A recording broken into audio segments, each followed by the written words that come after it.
Pakistán después de pasar varios días desaparecidos en el K2, y en Pauta de Negocios queremos rendirle un homenaje en un programa de negocio, porque el montañismo es un deporte donde se desafían condiciones adversas, se pone a prueba la disciplina, hay trabajo de equipo también, todos temas que también deberían replicarse en las empresas.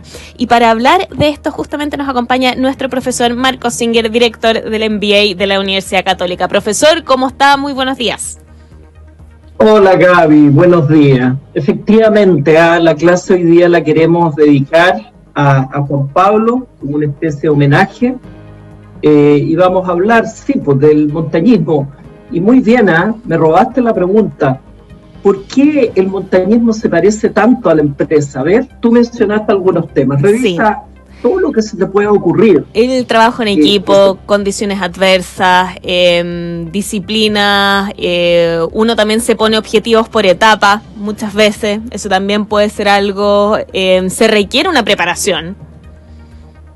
Correctamente, es un proyecto en sí mismo, y fíjate que como gran lección de lo que le pasó a Juan Pablo, incluso los que son extraordinarios, como él, a veces pierden.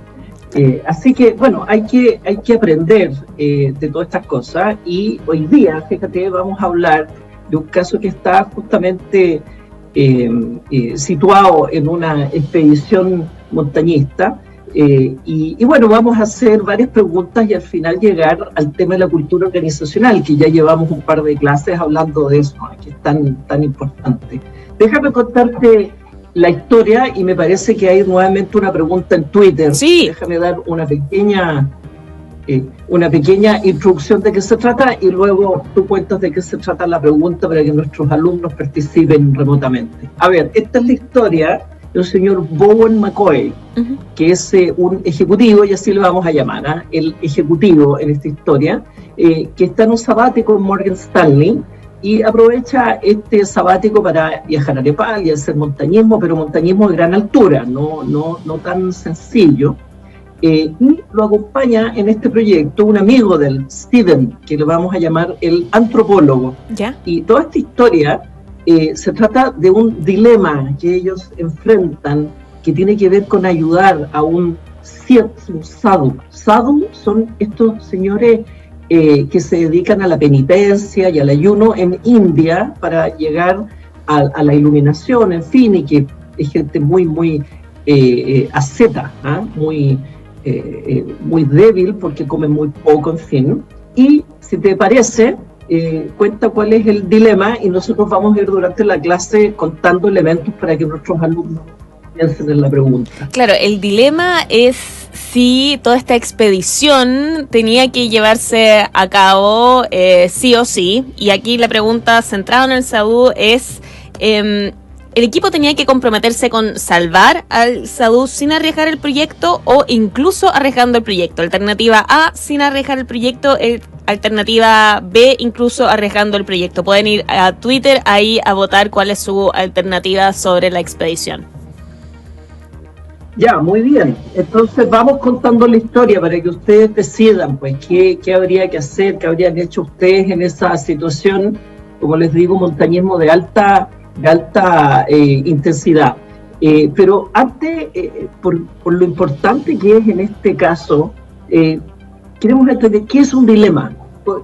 ¿Qué significa esa palabra? ¿Qué lleva involucrada la palabra, Gaby? A ver, cuéntame.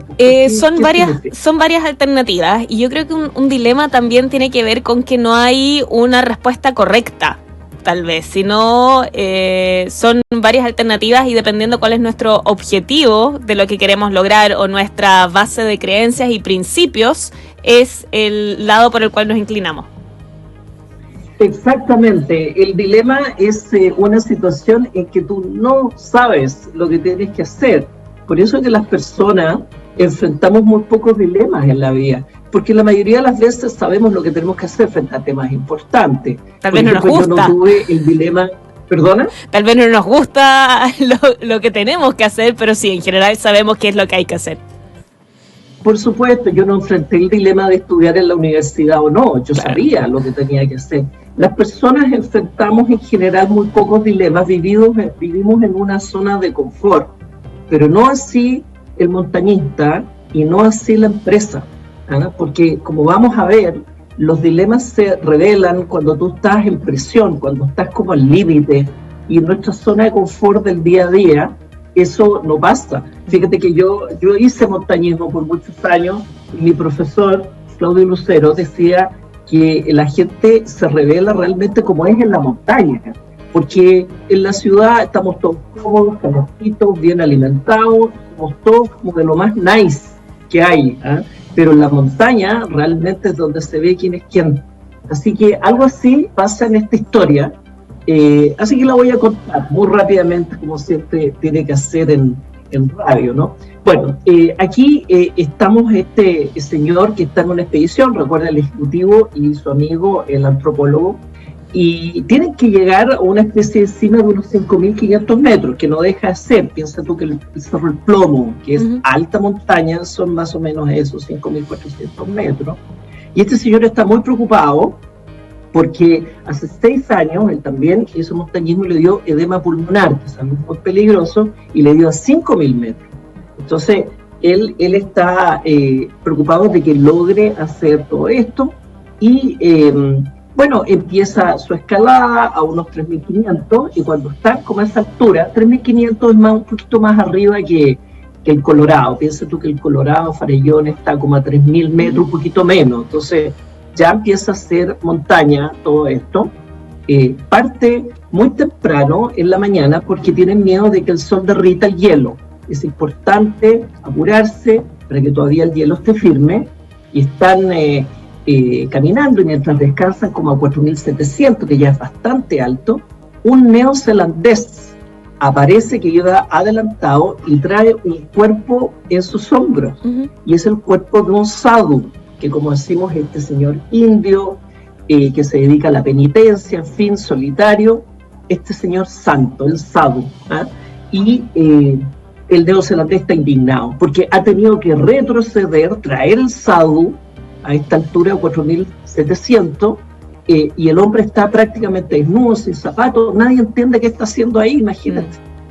Entonces dice, mira, yo ya lo traje, aquí se lo doy.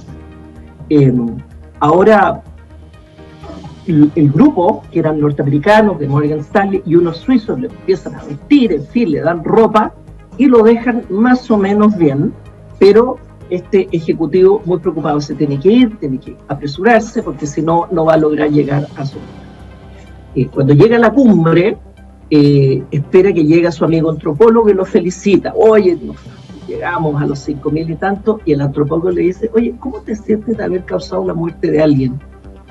¿A qué te refieres? Le dice. Yo estaba muy preocupado por el sadhu y lo ayudamos, y el antropólogo le dice, mira, es que cuando estábamos ahí, yo le pedí a unos japoneses que lo ayudaran, los japoneses apenas lo ayudaron, lo bajaron un poquito, los sherpas tampoco lo querían ayudar. Mira, al final, oye, lo dejamos como por ahí, lo bajamos, pero no nos aseguramos de que estuviera bien. Lo único que lo vimos es que estaba tirándole piedras a un perro nomás. Y como ya estaba tirando piedras, cada uno se fue y continuó con su expedición. Nadie sabe lo que pasó después. No sabemos si murió entonces. No sabemos si murió entonces. Esa es la gran pregunta. Como tú sabes, los casos, fíjate, siempre dejan cosas abiertas. La idea no es dejar el desenlace en la mesa, porque si no la gente siempre tiende como a decir uno u otra cosa. Queda abierto este tema. De hecho, en realidad nadie sabe lo que pasó. Pero empieza la siguiente discusión, y que va a iluminar lo que dice el dilema y lo que tienen que responder nuestros alumnos, porque el antropólogo dice, esto es típico de la cultura empresarial. Todos querían ayudar, pero tiran el bulto, ¿te fijas? Uno lo viste y se lo entrega a otro, otro lo baja y se lo entrega un tercero, el tercero hace alguna cosita y se lo entrega al cuarto. Pero el ejecutivo le dice, oye, pero si todos ayudamos, todos contribuimos, y de hecho lo dejamos tirando piedra. Pero el antropólogo dice, mira, aquí todos pusieron un grano de arena, pero nadie se preocupó de realmente resolver el problema. Entonces el ejecutivo le dice, oye, pero todos estamos aquí en la oportunidad de nuestra vida, estamos tratando de subir este cerro, para eso vinimos a Nepal. No es nuestra culpa que este hombre esté desnudo en la montaña. ni los sherpas lo querían ayudar, dice. Y el antropólogo le dice, ¿y si hubiera sido un occidental? Por ejemplo, una mujer de Nueva York, ¿tú la habrías dejado votar? Entonces se pregunta el ejecutivo, pero espérate, ¿hasta dónde está el límite? El antropólogo dice, nuestra responsabilidad era salvarlo. El ejecutivo dice, llegamos muy cerca. Entonces el hombre, se siente culpable después, cuando recuerda toda esta historia. Lógico. No, es lógica la culpa. Ahora con la historia yo estoy bien conflictuada también, porque por un lado digo, había que salvarlo. Está mal que nadie se haya hecho responsable, pero pensándolo bien, en realidad claro, nadie se hace responsable, no hay una única cabeza, pero por otro lado, en realidad sin el trabajo del equipo no hay ningún tipo de expedición que pueda ser exitosa, y por lo tanto que cada uno haya aportado algo, lo encuentro algo tremendamente positivo y también bastante más realista, porque en alguna empresa que se ponga como objetivo, por ejemplo, la negociación con grupos, estoy pensando en una minera, por ejemplo, que quiera hacer su planta y que necesita negociar con las colectividades que están en contra que se ponga ahí algún tipo de yacimiento. Tiene que ser un trabajo colectivo también, no puedes tener solamente a una persona haciendo eso. Exactamente, y la persona que se comprometa a full, bueno, en el fondo se va a dedicar a puro salvar personas durante su expedición, claro. Porque efectivamente en la montaña, sobre todo en este tipo de alta montaña, hay mucha gente en peligro y en problemas. Entonces si tú decides ayudar, en el fondo nunca vas a llegar a la cumbre. Pero fíjate que la pregunta que se hace este ejecutivo es si no hubiera estado bajo estrés, si hubieran estado tranquilos, ¿habrían actuado distinto? ¿Qué crees tú? Sí, si hubiese dado lo mismo la hora, se hubiesen quedado ahí un rato, se hubiesen ido a un paso tal vez más lento para ir con él a pie. O sea, las decisiones ahí tendrían, o sea, se podrían haber tomado claramente. La balanza hubiese estado hacia ayudar al sadhu. Exactamente, es lo que decía mi profesor. Cuando uno está tranquilo, calentito y bien alimentado, está como muy cómodo para ayudar y hacer todo tipo de cosas. Sin embargo, en situaciones de estrés, que es típico de las empresas, ¿no? Tú estás al límite y entonces realmente el dilema se te hace complicado. Ahora, dime una cosa, porque esto... la pregunta que viene ilumina hacia dónde va justamente el artículo. Esto no es un caso, en realidad es un artículo que escribe este señor de su reflexión. Dime una cosa, ¿por qué el grupo no logra como tomar una decisión? ¿Por qué él queda intranquilo al final de cuentas de toda esta historia? ¿Qué dificultó que esto se resolviera para uno u otro lado, pero se resolviera bien y dejara a la gente tranquila?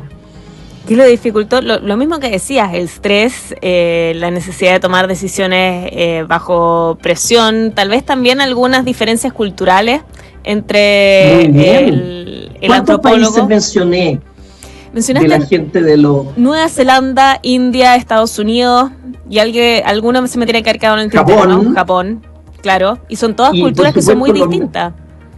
La gente de Nepal, claro, gente de Nepal ve el tema del sadhu de una manera muy distinta, en fin, entonces no tenían como una cultura, unos valores compartidos. Y lo segundo, tampoco tenían un mecanismo para resolver situaciones complejas.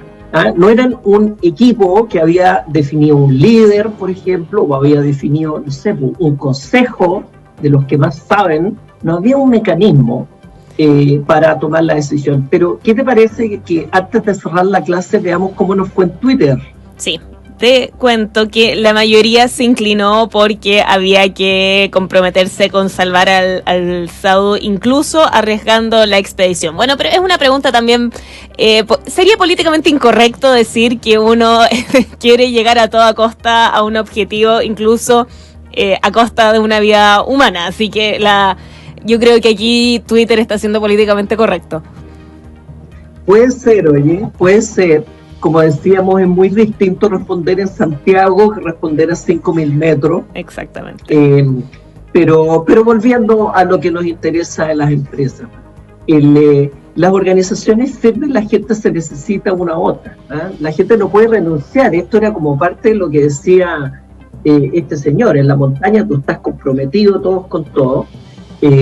Y bueno, los negocios no pueden escapar al estrés, la gente no se tiene que ir y es muy importante. Yo creo que este es el gran aprendizaje. Nosotros vamos a enfrentar dilemas como el SADU permanentemente y necesitamos tener mecanismos, liderazgo, valores compartidos y estar preparados, porque los dilemas son así. Uno no sabe lo que hay que hacer y tiene que tratar, bueno, de resolverlo en conjunto con el equipo de la mejor manera. Claro que sí. Profesor Marco Singer, director del MBA de la Universidad Católica, gracias por habernos acompañado en Pauta Negocio. Encantado, chao. Chao, que estés muy bien. Estás en Pauta de Negocios. Detrás de un bono está el esfuerzo de todo un año, por eso AFP Habitat se compromete a trabajar para hacerlo crecer. Si recibiste un bono